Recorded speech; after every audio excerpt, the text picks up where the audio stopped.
대학교에서의 성추행 문제, 성희롱 문제는 사실 어제 오늘 얘기는 아닙니다만 작년에 잇따라 문제가 불거지면서 심각성이 더 크게 알려졌습니다. 얼마 전에는 덕성여대 총장이 같은 대학 현직 교수를 성추행 혐의로 경찰에 고발했습니다. 총장까지 나서서 교수를 직접 고발한 사건인데 담당 교수는 혐의를 모두 부인하고 있습니다. 저희 JTBC는 이번 사건을 집중 취재했습니다. 저희들이 추가 제보를 받고 이 문제를 취재한 이유는 한 가지입니다.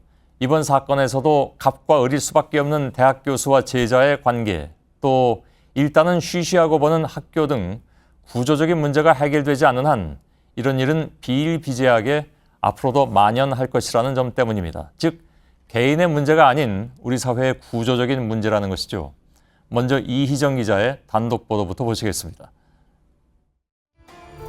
지난해 12월 말 덕성여대 학생 상담센터에 교수가 학생을 성추행했다는 신고가 접수됐습니다. 예술대학 소속 A 교수가 대학원 진학을 앞둔 학생과 술을 마신 뒤 강제로 입맞춤을 했다는 내용이었습니다.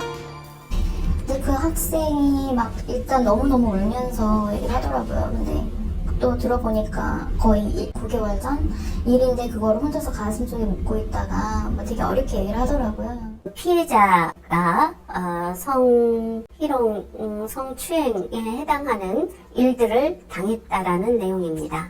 신고가 되자마자 신고자와 피해자에 대한 조사와 상담이 동시에 이뤄지고 지난해 2월 A 교수는 제자 B양을 경기도에 있는 자신의 개인 작업실로 불렀습니다. 뭐 하고 있느냐? 저녁이나 같이 하자. 그럼 작업실로 와. 라는 전화에 응답하여 교수의 작업실로 가게 되었습니다. 교수님을 믿었기에 가게 되었습니다. 이 자리에서 B양은 A 교수와 식사를 하며 함께 소주와 맥주를 섞어 마셨습니다. 그런데 갑자기 교수가 B양에게 입을 맞추는 등 이상한 행동을 하기 시작했습니다. 엄마가 기다리신다고 하니 걱정 말라고 조금 더 있다가 가라며 제 손을 잡고 의자를 끌어당겨 제게 입을 맞췄습니다. 저는 너무 당황하고 무서워서 A 교수의 입맞춤 시도는 이후 또 한 차례 이어졌습니다. 차에서 내리려는데 또 손을 잡아 이끌며 차에서 한 번 더 입을 맞췄습니다. 너무 당황스러웠지만 오늘 너무 감사했습니다. 저녁 잘 먹었습니다 하며 내린 후 버스 정류장까지 뛰어가 바로 버스에 올라탔습니다. 차 안에서 또 한 번 교수가 B양에게 강제로 입을 맞춘 겁니다. 처음에 뽀뽀를 당하고 그다음에 힘들게 빠져나오는 과정에서 이제 차로 그 교통수단이 없는 곳까지 발에다 주셨다고 해요. 더 있다가도 돼 뭐 이런 식으로 얘기를 했다고 하고 그리고 버스 정류장에서 내려주는 과정에서 이제 차 안에서 또 한 번 2차 키스를 했다고 하고 강제로 두 손을 잡고 다음날 A 교수는 B양에게 문자 메시지를 남겼습니다. 술이 취해 마음을 드러냈다. 미안하다. 다시는 널 실망시키는 일 없을 것이라며 실수를 용서해달라고 한 겁니다. 그러나 이후 A 교수는 돌연 입장을 바꿨습니다. 술은 마셨지만 성추행한 사실은 없다고 의혹을 부인한 겁니다. 부인하고 있습니다. 같이 술을 마신 적은 있는데 그런 추행 행위는 없었다 이런 추가적인 피해 있는지 여부도 확인하고 있고. 취재진은 A 교수에게 수차례 연락해 해명을 요청했습니다. 한동안 취재진의 전화조차 받지 않던 A 교수는 입장을 전해왔습니다. 자신은 B양을 성추행한 사실이 없다는 겁니다. 어떤 문제가 뭐가 있는지 모르겠지만 그 사실들은 다 밝혀질 거니까 경찰서에도 조사 중이고 제가 이야기를 한다거나 할 수 없고요. 말씀을 드릴 게 없습니다. 그런데 취재진은 A 교수가 자신의 성추행을 시인하는 음성이 담긴 파일을 입수했습니다.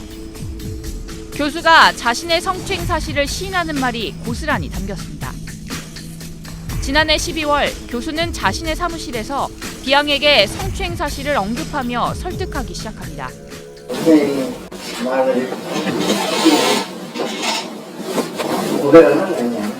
선생님이 남자가 돈을 드릴 테니까 그러다 보니까 이제 되게 좋아하는 거죠. 처음에 떡을 했던 그 장면이잖아. 부끄럽고 미안하다고도 털어놓습니다. 선생님이 널 강제로 진짜 이렇게 하려고 하는 것도 이런 건 없었을 거라고.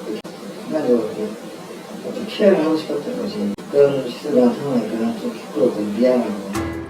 그러면서 성추행이 아니라 제자에 대한 애정 표현으로 생각해달라고 회유하기도 합니다. 실제로 선생님이 여자이기 전에 제자로서 정말 내가 좋아하고 그 표현을 좀 크게 했다. 이렇게 생각해 한 번에 일어나면 네 마음이 이해하기가 쉽지 않은 거야. 알고 보니 공식적으로 부인하던 A 교수 측은 B양의 집으로 수차례 찾아와 무릎을 꿇고 사죄하기도 했습니다. 학교에서도 가지 말라고 경고를 여러 번 보냈거든요. 그걸 무시하고 간 거죠. 그냥 이번만 용서를 해주시면 앞으로 좋은 선생님이 되겠다라고. 덕성여대는 B양으로부터 이 같은 녹음 파일과 영상, 카카오톡 메시지 등을 증거로 확보했습니다. 교수가 B양에게 학교 상담센터 신고를 취하해달라고 호소하는 내용도 담겼습니다. 학교 측은 피해 신고 내용이 구체적이고 신빙성이 높다고 판단해 진상조사에 들어갔고 급기야 대학 총장이 교수를 경찰에 고발하는 사태까지 이른 겁니다. 학교 측은 A 교수를 직위 해제 조치하고 징계위원회에 회부했습니다. 그러나 교수는 현재 위원회 출석을 미루고 있습니다. 피해 학생들이 오히려 학교의 명예를 실추시켰다라고 하는 비난을 받게 되고 그러한 많은 2차 피해를 접하게 되는데요. 사실 학교에서는 가장 중요하게 고려해야 될 부분이 이 피해 학생들의 인권과 학습권을 보장하는 것이죠. 경찰 조사가 진행되고 있지만 피해자는 오늘도 불안에 떨며 고통에 시달리고 있습니다. JTBC 이희정입니다.